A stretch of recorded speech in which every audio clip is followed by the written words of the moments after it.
सभी भक्तजनों को जय श्री कृष्ण। चैत्र कृष्ण पक्ष पाप मोचनी एकादशी। श्री कृष्ण गोविंद हरे मुरारी, हे नाथ नारायण वासुदेव। श्री कृष्ण गोविंद हरे मुरारी, हे नाथ नारायण वासुदेव। धर्मराज युधिष्ठिर बोले, हे भगवान, मैंने फाल्गुन माह की शुक्ल पक्ष की एकादशी का महात्म सुना।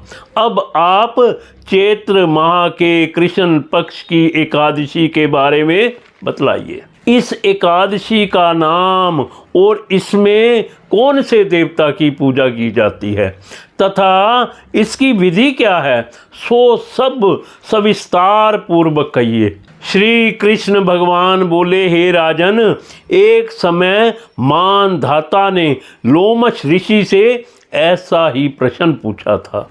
तब लोमश ऋषि ने उत्तर दिया था कि हे राजन, चैत्र माह के कृष्ण पक्ष की एकादशी का नाम पाप मोचनी है। इसके व्रत के प्रभाव से मनुष्यों के अनेक पाप नष्ट हो जाते हैं। इसकी कथा इस प्रकार है। प्राचीन समय में चैत्ररथ वन में अप्सराएं निवास करती थी। वहाँ हर समय बसंत रहता था। उस वन में एक मेघावी नामक मुनि तपस्या करते थे। वे शिव भक्त थे। एक दिन मंजू घोषा नामक एक अप्सरा उनको मोहित करने के लिए सितार बजाकर मधुर मधुर गाने गाने लगी। उस समय शिव के शत्रु अनंग कामदेव भी शिव भक्त मेघावी मुनि को जीतने के लिए तैयार हुए। कामदेव ने उस सुंदर अप्सरा के भ्रू को धनुष बनाया, कटाक्ष को उसकी परतंचिया डोरी बनाई, उसके नेत्रों को उसने संकेत बनाया और कूचों को कुरी बनाया। उसने मंजू घोषा अप्सरा को सेनापति बनाया। इस तरह कामदेव अपने शत्रु भक्त को जीतने को तैयार हुआ।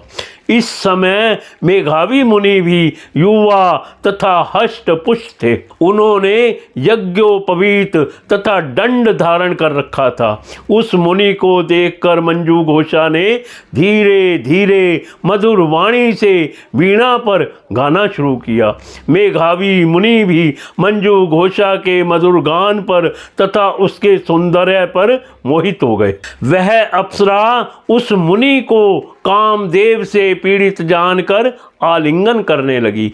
वह मुनि उसके सौंदर्य पर मोहित होकर शिव रहस्य को भूल गए और काम के वशीभूत होने के कारण उन्हें दिन और रात्रि का कुछ भी ध्यान न रहा। एक दिन मंजू घोषा उस मुनि से बोली, हे मुनि, अब मुझे बहुत समय हो गया है, मुझे स्वर्ग जाने की आज्ञा दीजिए। उस अप्सरा के ऐसे वचनों को सुनकर मुनि बोले, हे सुंदरी, तू तो आज इस संध्या को आई है, अभी प्रातः काल तक ठहरो।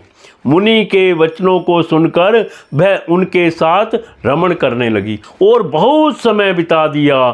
फिर उसने मुनि से कहा, हे मुनिदेव, अब आप मुझे स्वर्ग को जाने की आज्ञा दीजिए। मुनि बोले, अरे अभी तो कुछ भी समय नहीं हुआ है, अभी कुछ देर और ठहर। इस पर वह अप्सरा बोली, हे मुनि, आपकी रात्रि तो बहुत लंबी है। अब आप सोचिए कि मुझे आपके पास आए कितना समय हो गया है। उस अप्सरा के वचनों को सुनकर मुनि को ज्ञान प्राप्त हो गया और समय का विचार करने लगे। जब रमण करने के समय का प्रमाण 57 साल 7 माह और 3 दिन ज्ञात हुआ तो वह उस अप्सरा को काल का रूप समझने लगे। वह महान क्रोधित हुए और तप का नाश करने वाली उस अप्सरा की तरफ देखने लगे। उनके अधर कांपने लगे और इंद्रियां व्याकुल होने लगी। तब मुनि उस अप्सरा से बोले, हे दुष्टा, मेरे तप को नष्ट करने वाली, अब तू मेरे श्राप से पिशाचनी हो जा। तू महान पापनी और दुराचारणी है, तुझे धिक्कार है। उस मुनि के श्राप से वह पिशाचनी हो गई। तब वह बोली, हे मुनि, अब मुझ पर क्रोध को त्याग कर प्रसन्न हो जाइए और इस श्राप का निवारण कीजिए। तब मुनि को कुछ शांति मिली और वह पिशाचनी से बोले, रे दुष्टा, मैं तुझे श्राप से छूटने का उपाय बतलाता हूँ। चैत्र माह के कृष्ण पक्ष की जो एकादशी है उसका नाम पाप मोचनी है। उस एकादशी का व्रत करने से तेरी पिशाचनी की देह छूट जाएगी। इस प्रकार मुनि ने उसको समस्त विधि आदि बतला दी और अपने पिता च्यवन ऋषि के पास गए। च्यवन ऋषि अपने पुत्र को देखकर बोले, रे पुत्र, तूने यह क्या किया? तेरे समस्त तप नष्ट हो गए हैं।